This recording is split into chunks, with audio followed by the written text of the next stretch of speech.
uh, I'm going to have to compare myself to others when I've not really heard, I am not privy to their qualifications or their experience or things like that. So I'm afraid in that way I cannot answer it. Can only say that like any of them, I have the determination to accomplish whatever I set my vision to. Do you know the Chief Justice wears two hats? You know? One is that he presides over court that decides, make decisions, decision making. And then he must have comprehensive knowledge of law and the ability to focus discussions and issues, to be able to identify the issues, to try to build up consensus, but to protect those who disagree. That's one of the things. The other function of Chief Justice, the other hat that he wears is that of Chief Executive Officer, CEO, because he runs a big organization. Some suggest that he has to be a business manager. Now, actually, any smart lawyer can cite principles of management from the textbooks. But I don't think that's really necessary.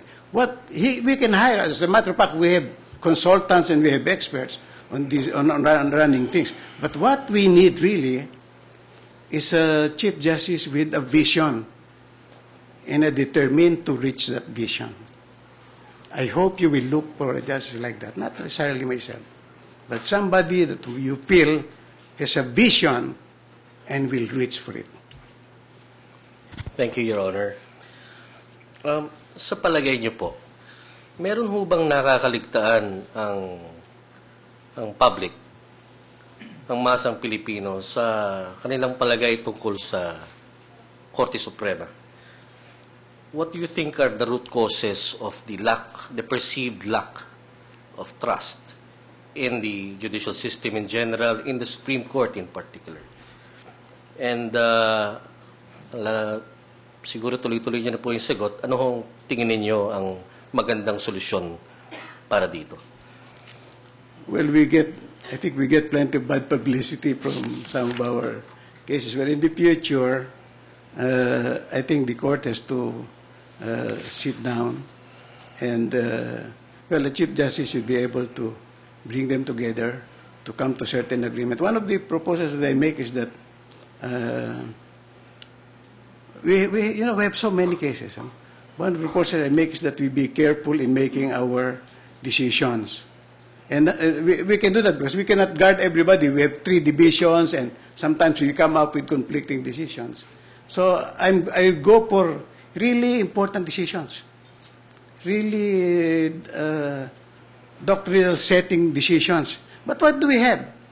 We have, when you open the SCRA, you discover a lot of unjust dismissal cases, halos 1/4 of the book. And then sheriffs who marketed money, clerk of court who malversed funds, rape cases. This is what you find in our... so I suggested to them that we, screen the decisions that are really important and pay more attention to them. See, and just dispose of the others by memorandum decision, so that we are not unduly creating disagreements in various cases that we have. It's still something that we debated over it last Tuesday, you remember, because I am the advocate of that position that we should be more careful in our decisions to avoid, as I said, that perception that we flip-flop or things like that. But you know, in that flip-flopping case in the cities, there's nobody really out of... It so happened that cases was taken up when 7 justices left the court. So the new justices that came in, they have their own views. So since the balance of votes were somewhat close, just a few of those incoming who have different views will tilt it to the other side. As a matter of fact, there's actually only 2 who changed their vote, and not flip-flop. They just changed it once. The others, I think there were many justices who voted it. None of the others, maybe 17 justices, because there were changes, ever changed his vote. So it's a lack of what you call the understanding of the way of how what happened there. Thank you po. If I may, Justice, I'd like to ask you one question that is close to my heart. One is, I think I have been extensively answered by you, and that is about the delay in the administration dispensation of justice. Just to follow up on that particular point, ano ho ba ang konkretong magagawa ninyo para mapabilisan ang paglitis para sa mga akusado sa kriminal na kaso upang mawalan sala at maabsuelto ang hindi naman talaga mabigyan katarungan ng hindi may kasalanan sa mabilis na paraan ayon sa batas? Well, yung nga sinasabi ko, we will change from the very slow adversarial system into the combined adversarial, etc. Now, in the criminal cases,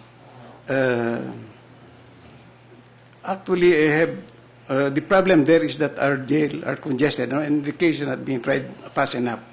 What we did together with the International Red Cross is to establish in Manila, first as a pilot place, we established there a task force Kalayaan that will monitor the cases, the criminal cases, to make sure that they move, and to make sure that those who are held in court, what they call that, unduly for a long time, are going to be freed. For example, we have a prisoner in Manila that has been there for 17 years.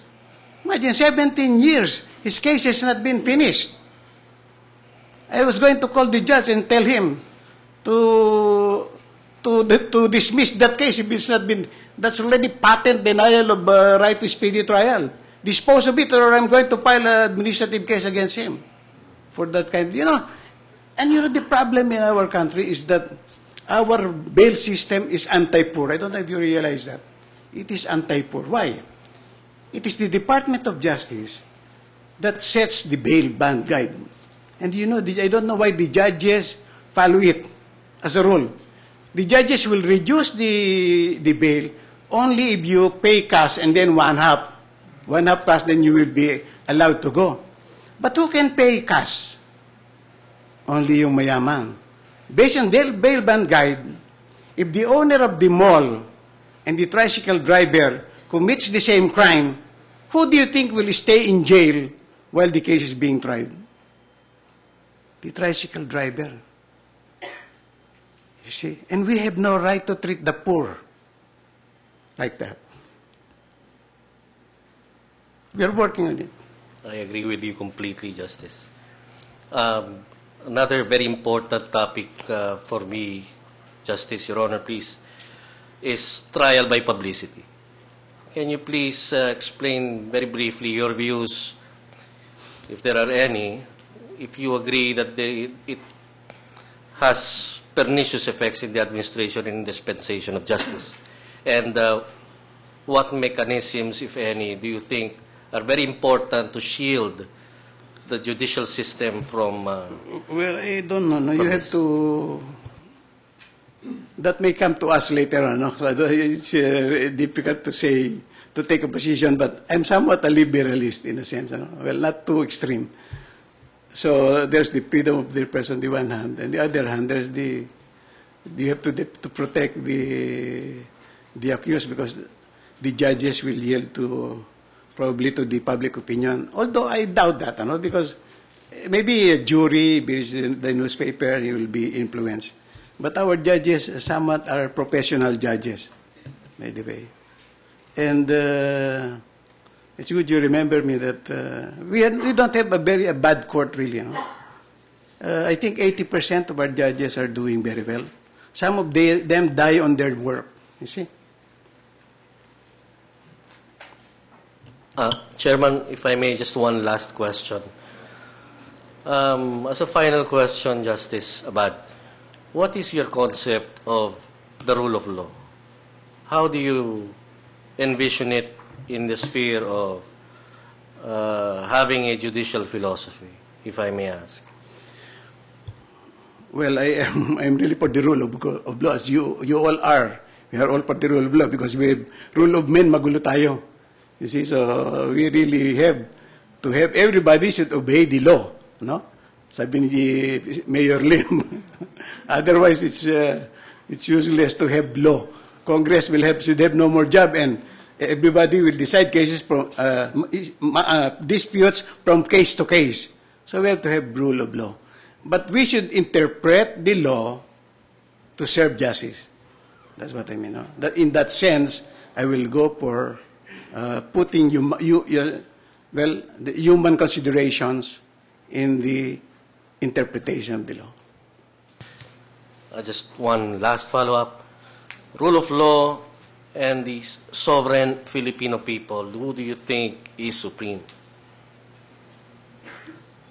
I think they're the same because law comes from the people indirectly through the elected legislature. That's my answer. Maraming salamat po, Justice. Salamat. It's a pleasure asking questions from you. Thank you. I don't know if I will ask questions. Because, Don't ask me difficult questions. No, anyway, for the information of everybody, Justice Abad and I sit in the same third division. We have been there for the past 2 years. I know that Justice Abad is very much qualified. I confirm what Justice Lagban said, that he's an innovator. But I have some questions to educate the public how we work in the Supreme Court. Now, aside from your adjudicator